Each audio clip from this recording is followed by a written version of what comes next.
Hello, welcome back to the channel, and this is a channel where we give you reviews, playthroughs, unboxings. We generally like to talk a load of bollocks, tabletop gaming in general, and in this video we're going to be talking about a game that we reviewed years and years ago, about 4 years ago. We thought it would warrant another look. We're going to be talking about the area control game, Small World, and in this game you will be placing your tokens out onto the board in the hope that you can beat up the other players to score victory points that will allow you to win the game. So in this video we're going to be giving you a very brief overview of the rules to tell you what we do like, don't like. We'll come back and we'll tell you whether or not Small World is still worth playing nearly 15 years after it was first released in 2009. So remember, if you're new here, then please consider subscribing to this channel with the like button or that YouTube bullshit.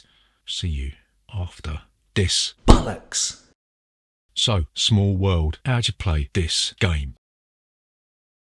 So Small World is an area control game for 2 to 5 players, or if you've got the 6-player map, play 6 players, or if you've got the Realms expansion, you've got modular tiles that can be played with up to 6 players. First thing you're going to do in this game is you're going to pick a race skill combo, right? As part of setup, you will draw 5 different combinations of skills and races, and the player with the most pointy ears will go first and choose one of those combinations. The first race at the top is free, and for each race that you skip, you will have to put a coin, which equates to victory points in this game. You have to put a coin on each race above it, yeah? And if you pick a race with coins on, then you'll be able to scoop up those victory points, yeah? So once you've chosen your race, you'll look at the 2 values on that side and that side of the tiles, and you'll get that number of units and you'll place them into your hand. So on your first turn, you will be able to conquer some regions. You'll have to come into the map from the edge. You can't just plonk your units anywhere you like unless your special ability says you can. Like if you've got the flying ability, then you'll be able to place them wherever you like. And there is a cost to pay in units when you enter a new region. You'll have to pay 2 units as a base cost regardless of what region you're conquering, and then for every token in that region you'll have to pay an extra unit. So for instance, if you've got a mountain token in there, you'll have to pay an extra one, and if there's a lost tribes token, you have to pay an extra one for that, and if there's any opponents tokens in there, then you will have to pay cost for that. If you think you've spread your units too thin, then you can decide to make a final conquest. You roll a reinforcement die, and then you'll add any units that die tells you to your overall unit value, right? Sort of like virtual units in a sense. And then at the end of your turn, once you have decided that you don't want to conquer anymore, then you can redeploy your units, which means that you can jiggle around units that you placed on the board, right? So if you want to reinforce an area that you think is going to be under threat from another player, then you can move units from edge of the board into a more central position, right? Then once you've done that, you'll score victory points. You'll get 1 point for every region that you control, plus you'll get bonus points if your race's special abilities tell you to. Another option you got in this, you can skip your turn and you can put your race into decline. What this means is you'll remove all but one of the units from the race you're putting into decline off the board, and then you'll flip all the tokens over so they're on their grey side. You lose your race's special skill and you'll flip your race token over to the grey side, right? You can no longer conquer with these units, but they will give you victory points at the end of your turn, right? And what you'll do, you'll choose another race skill combo like you did at the beginning of the game. So keep doing this until you have played the specified number of rounds for player count, and then the player with the most coins will be the winner of Small World. So what do we like about Small World?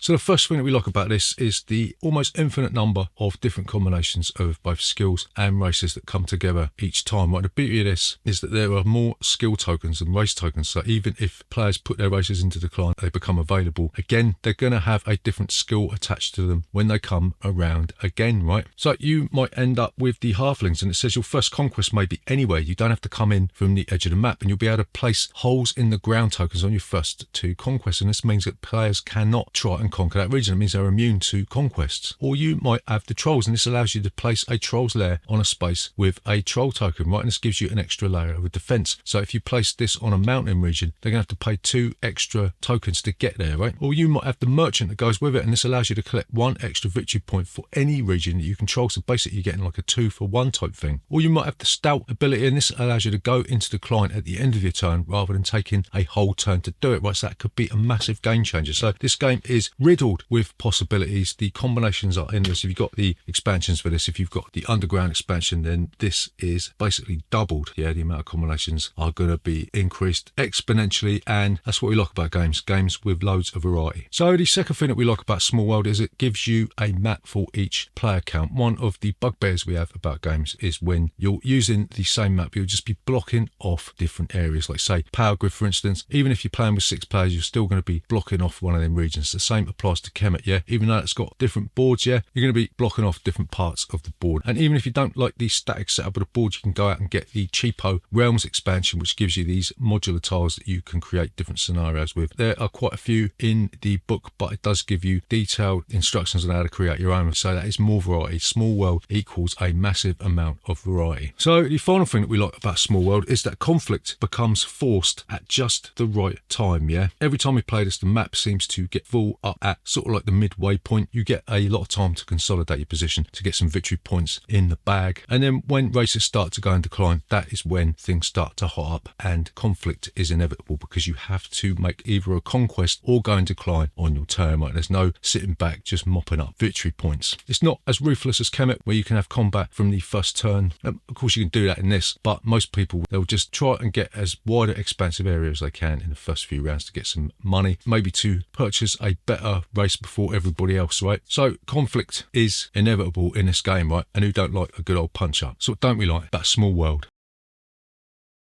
So the first thing that we don't really like about Small World, and this is in stark contrast to one of the pros that we mentioned, in a sense of variety, right? It stands in stark contrast to that, is that there's not really that many choices to be made in this game. Basically, you're just going to be choosing a race, and then you'll be choosing where to place those tokens on the board. And sometimes, especially once several players put their races into decline, you're not really going to have that much choice about where you are going to want to go. And okay, we did say we do like the fact that combat is forced, but you might even have to start attacking your own forces, right? Because you've been boxed in by other players, or simply that other players have put more tokens than you can handle on a region. So as the game progresses, it seems to me like the number of choices becomes slimmer and more narrow, yeah? And we like to see games that do it the other way, where choices become more broad as the game goes on. So the next thing that we don't like about Small World is that some of the combinations can be absolutely devastating if you're not in control of them, right? We played this the other day, and a mate of mine, he had the flying sorcerers, right? And what this allowed him to do is to place a sorcerer anywhere on the map whenever he wanted to, and then swap out a single token that's adjacent to one of his sorcerers and take it from the tray. He didn't even have to use ones that were in his hand, right? And he just spread around the map, hoovered up all these victory points, and it just sort of rendered a couple of turns sort of obsolete for a lot of players, right? So if you've got the rats, for instance, there's so many of these rats, if they're paired with an equally powerful skill and you don't have them, then you're basically on a hiding for nothing. If you've got like the humans who just get points for occupying farmland, then